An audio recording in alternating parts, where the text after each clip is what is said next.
Hello and welcome to easy classy.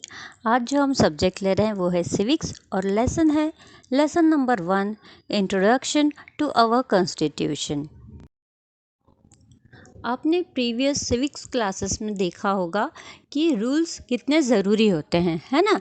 अगर हम family को ले तो हर फैमिली के कुछ अपने रूल्स होते हैं जो फैमिली टू फैमिली डिफ़र करते हैं। मतलब एक फैमिली के जो रूल्स हैं वो अलग होंगे, किसी दूसरी फैमिली को हम लें उनके रूल्स को देखें तो उनके रूल्स और अलग होंगे। इस तरह हर फैमिली के अपने रूल्स होते हैं, ठीक है। पर फैमिली में रूल्स होते हैं ताकि फैमिली में डिसिप्लिन बना रहे और हर काम अच्छे से हो। उसी तरह हम स्कूल का एग्ज़ाम्पल लें तो आप देखेंगे स्कूल के भी अपने रूल्स होते हैं। जैसे स्कूल में रेगुलरिटी होना चाहिए, नीटनेस टाइजीनेस होना चाहिए, होमवर्क कंप्लीट होना चाहिए, नोटबुक कंप्लीट होना चाहिए, नहीं प्रॉपर यूनिफॉर्म में आपको जाना है। तो सारी चीज़ें हमें देखने को मिलती हैं, वो उस पर्टिकुलर स्कूल के नॉर्म्स हैं या रूल्स हैं। ओके, उसी तरह हम विलेज में देखें या हम सिटी को देखें तो विलेज के उसका जैसा एटमॉस्फेयर है, जैसे सराउंडिंग्स हैं, अकॉर्डिंगली रूल्स होते हैं और सिटी का अपना अलग तरीके का रूल होता है।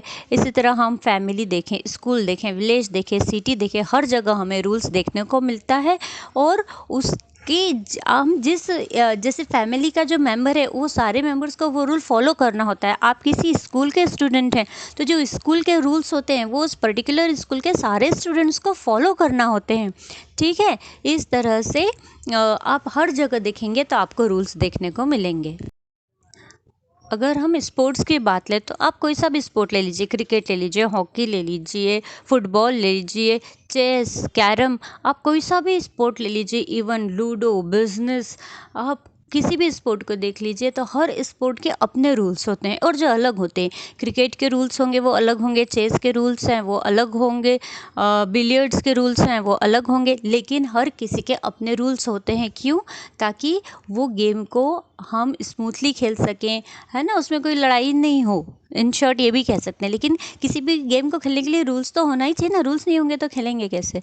तो अगर आप देखिए कि एक सिंपल से स्नेक एंड लैडर को भी हम खेलते हैं तो उसके भी रूल्स होते हैं कि अगर आपको सांप ने बाइट किया है आप नीचे आ जाएंगे, आपको लैडर मिल रही है आप ऊपर चले जाएंगे। तो इस तरह से अगर छोटे से सांप सीढ़ी के गेम को खेलने के लिए भी रूल्स होते हैं तो सोचिए अगर पूरी कंट्री को गवर्न करना है तो वहाँ पर रूल्स का होना कितना ज़रूरी है। तो किसी भी कंट्री के एक प्रॉपर एडमिनिस्ट्रेशन के लिए रूल्स का होना बहुत ज़रूरी है, ठीक है। अब हम देखते हैं कि जो कॉन्स्टिट्यूशन वर्ड है तो कॉन्स्टिट्यूशन का मीनिंग क्या होता है। बुक होती है, उस बुक के अंदर किसी भी कंट्री को, चूँकि हमने अवर कॉन्स्टिट्यूशन बोला है तो हम इंडिया को लेके चलें कि हमारा जो कंट्री है इंडिया, उसको उसके एडमिनिस्ट्रेशन के लिए क्या क्या प्रोविज़न्स होने चाहिए। मतलब क्या ड्यूटीज़ होनी चाहिए गवर्नमेंट की भी और वहाँ के सिटीजन्स की भी, राइट। क्या ड्यूटीज़ हैं, क्या राइट्स हैं, इस तरह से सारे रूल्स एंड रेगुलेशंस एक बुक में लिख लिए गए हैं एक सिस्टमेटिक वे में, और उसे हम कहते हैं कॉन्स्टिट्यूशन। उसे हम एक बुकिश लैंग्वेज में बोले व्हाट इज़ कॉन्स्टिट्यूशन तो उसका आंसर होगा the book in which all the provisions regarding the administration of a country are mention together in a systematic way is called a constitution. इस तरह से जो हमारा कॉन्स्टिट्यूशन है वो क्या है, एक रिटर्न डॉक्यूमेंट है ना। एक बुक में पूरे रिटर्न सारे प्रोविजंस लिखे हैं कि आपको क्या रूल्स रेगुलेशंस फॉलो करने हैं और किस तरह से आपको कंट्री को एडमिनिस्ट्रेट करना है। जैसे हमने इंडिया की बात कर रहे हैं, इंडिया कैसी कंट्री है, इंडिया एक डेमोक्रेटिक कंट्री है ना। बोलते हैं ना for the people by the people, यानी हम जो आम जनता होती है जो 18 या 18+ होती हैं, उससे बड़ी होती हैं, वो लोग वोट करते हैं और वोट करके अपने रिप्रेजेंटेटिव चुनते हैं और वो रिप्रेजेंटेटिव गवर्नमेंट बनाते हैं और देश की जनता के लिए और देश की प्रगति के लिए, means for the progress of the country and for the well being of the citizens of India, वो लोग काम करते हैं। और जो इलेक्टेड रिप्रेजेंटेटिव्स होते हैं, जो गवर्नमेंट बन जाते हैं ना, उन्हें हम गवर्नमेंट कहते हैं, तो उन्हें भी किस तरह से काम करना है उसके प्रोविज़न्स भी कॉन्स्टिट्यूशन में दिए गए हैं, ठीक है।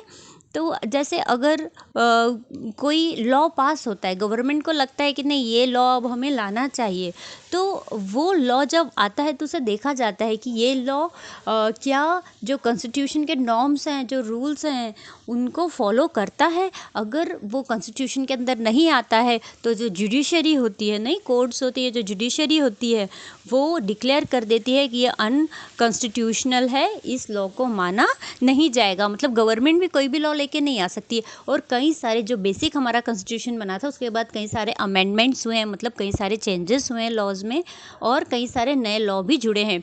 जैसे डाउरी एक्ट, पहले जो डाउरी का एक प्रथा थी जो अच्छी नहीं थी, तो वो अच्छी नहीं है तो गवर्नमेंट को ज़रूरी है कि वो उस प्रथा को हटाए। उसके लिए उसे क्या करना होगा, वो लॉ लेके आती है कि अगर कोई भी डाउरी लेता है तो उसके अगेंस्ट कार्रवाई होगी और पुलिस उसे अरेस्ट करेगी ही, और कई सारे जुर्माने भी लगते हैं, मतलब फाइनेंशियली भी उसको पे करना पड़ता है। ठीक है, तो कई सारी पेनल्टीज़ उस पर लगती है। तो इस तरह जैसे जैसे समय आगे जाता है कई सारे नए लॉज को कॉन्स्टिट्यूशन में जोड़ा जाता है, लेकिन वो सारे लॉज का ये चीज़ ज़रूरी है कि वो कॉन्स्टिट्यूशन के जो नॉर्म्स हैं उन्हें फॉलो करे।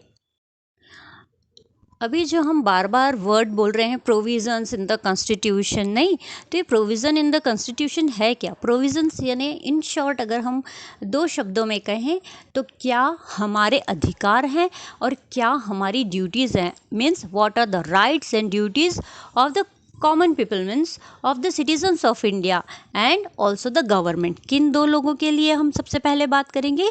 जो गवर्नमेंट है, जो हमारे चुने हुए रिप्रेजेंटेटिव हैं, उनके लिए क्या राइट्स हैं, क्या ड्यूटीज़ हैं, और सिटीजन्स ऑफ इंडिया के लिए क्या राइट्स हैं और क्या ड्यूटीज़ हैं। जैसे इन्होंने सबसे पहले एक एग्जाम्पल बुक में हमें दिया है सिटीजनशिप। सिटीजनशिप मतलब होती है नागरिकता, जिसे हम हिंदी में कहते हैं। यानी कोई व्यक्ति भारत का नागरिक तभी हो सकता है जब करके उनके पूरे नॉर्म्स हैं। तो अगर वो नॉर्म्स को वो फॉलो करता है तभी वो व्यक्ति को हम कहेंगे कि वो इंडिया का सिटीज़न है। ठीक है, एक डुअल सिटीजनशिप भी होती है कई सारे कंट्रीज़ में। अगर आप उस कंट्री के सिटीज़न हैं तो भी ठीक है, लेकिन आप किसी और कंट्री का भी सिटीजनशिप ले सकते हैं, लेकिन इंडिया में डुअल सिटीजनशिप नहीं है। अगर पता लगता है कि आप किसी और कंट्री के भी सिटीज़न हैं, यानी किसी और कंट्री का सिटीजनशिप आपने लिया हुआ है, तो इमीडिएटली जो आपकी इंडिया की सिटीजनशिप है उसे कैंसिल कर दिया जाता है। हमारे देश में डुअल सिटीजनशिप नहीं है कि आप इंडिया के भी नागरिक रहें और किसी और देश के भी नागरिक रहें। ठीक है, तो ये कैसे हम बता रहे हैं?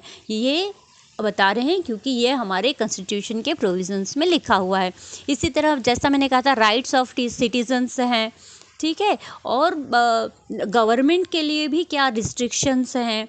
तो जो ज्यूरिडिक्शन ऑफ द स्टेट है, क्योंकि किसने चोरी की तो उसे सज़ा होगी, कितनी सज़ा होगी, क्या होगी, मतलब हर चीज़ पूरी रिटर्न फॉर्म में है, और उसे ही कहते हैं हम हमारा कॉन्स्टिट्यूशन। और ये जो रूल्स हैं, अगर हम सिंपल लैंग्वेज में कहें तो जो रूल्स हैं उन्हें ही हम कहते हैं provisions of the constitution. Mostly जितनी कंट्रीज़ हैं, I think almost all the countries, नहीं, वो लोग ने एक्सेप्ट किया है कि principle of governance according to a constitution, है ना, कॉन्स्टिट्यूशन के अकॉर्डिंग ही हर कंट्री का गवर्नेंस चलता है। और कंट्री टू कंट्री ये कॉन्स्टिट्यूशन वेरी करता है, नहीं, एक कंट्री का कॉन्स्टिट्यूशन अलग होगा, दूसरी कंट्री का कॉन्स्टिट्यूशन अलग होगा। ये किस पर डिपेंड करता है कि उस पर्टिकुलर कंट्री का हिस्ट्री क्या है, सोशल स्ट्रक्चर क्या है, उसका कल्चर क्या है, उसका ट्रेडिशन क्या है। ठीक है, इस पर डिपेंड करेगा कि वो कंट्री का क्या कॉन्स्टिट्यूशन बनेगा। ठीक है, जिस तरह हमने कहा था कि एक फैमिली के रूल दूसरी फैमिली के रूल से अलग होंगे, उसी तरह एक कंट्री के रूल्स दूसरी कंट्री से अलग होंगे। वो किस तरह से होंगे? जो उस पर्टिकुलर कंट्री के लिए बेस्ट सूटेड हो, जिस रूल्स को फॉलो करने पर उनकी कंट्री प्रोग्रेस करेगी, या वहाँ के सिटीजन सेफ फील करेंगे, वहाँ का गवर्नमेंट अच्छी तरह से वर्क करेगा, उस तरह से कॉन्स्टिट्यूशन बनता है, या हम कहें प्रोविजंस कॉन्स्टिट्यूशन में बनाए जाते हैं। जैसे हम बात करें दो कंट्रीज़ की, एक अमेरिका और दूसरा इंग्लैंड। जो अमेरिका है उसका जो कॉन्स्टिट्यूशन है that came into force in 1789, है ना, वो कब बना था? 1789 में बना था, और उसमें 7 आर्टिकल्स थे। आज 225 ईयर्स बाद भी वहाँ पर 7 आर्टिकल्स ही हैं, और उनको फॉलो करते हुए ही गवर्नमेंट आज भी चल रही है। लेकिन वहीं अगर हम इंग्लैंड की बात करते हैं तो 1215 में जो इंग्लिश कॉन्स्टिट्यूशन है उसका डेवलपमेंट शुरू हुआ था। अभी कुछ नॉर्म्स हैं या रूल्स हैं जो रिटन फॉर्म में हैं, लेकिन स्टिल जो इंग्लिश कॉन्स्टिट्यूशन होता है उसे प्राइमरीली अनरिटन ही कंसिडर किया गया है। ओके, इस तरह हमने देखा कि दो देश में भी कितना अंतर है उनके कॉन्स्टिट्यूशन में। अब हम देखेंगे कि कॉन्स्टिट्यूशन की नेसेसिटी क्यों है।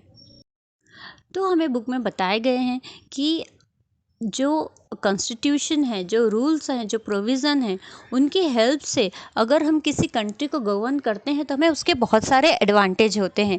जैसे फर्स्ट एडवांटेज होता है कि जो गवर्नमेंट होती है जिसके पास काफ़ी पावर होती है, लेकिन उसे भी सर्टन सेट्स ऑफ रूल के अंडर ही वर्क करना होता है, वो उसके हिसाब से नहीं चल सकती है। ठीक है, इससे कोई गवर्नमेंट अपनी पावर को मिसयूज़ करे ये पॉसिबिलिटी बहुत कम हो जाती है। ठीक है, ये उसका एक एडवांटेज है। किसका? कॉन्स्टिट्यूशन का। अगर कॉन्स्टिट्यूशन नहीं होता तो गवर्नमेंट को जो करना है वो करेगी, लेकिन नहीं, अभी वो बॉन्डेड है कि जो भी लिमिटेशन है, जो कि कॉन्स्टिट्यूशन ने हमें रूल्स दिए हैं उसी को ही फॉलो करना पड़ेगा। तो चाहे कोई भी गवर्नमेंट हो उसे वो नॉर्म्स फॉलो करना ही होंगे। वो अपनी मर्जी से न तो रूल्स ला सकती है और न ही कॉन्स्टिट्यूशन के अगेंस्ट जा सकती है।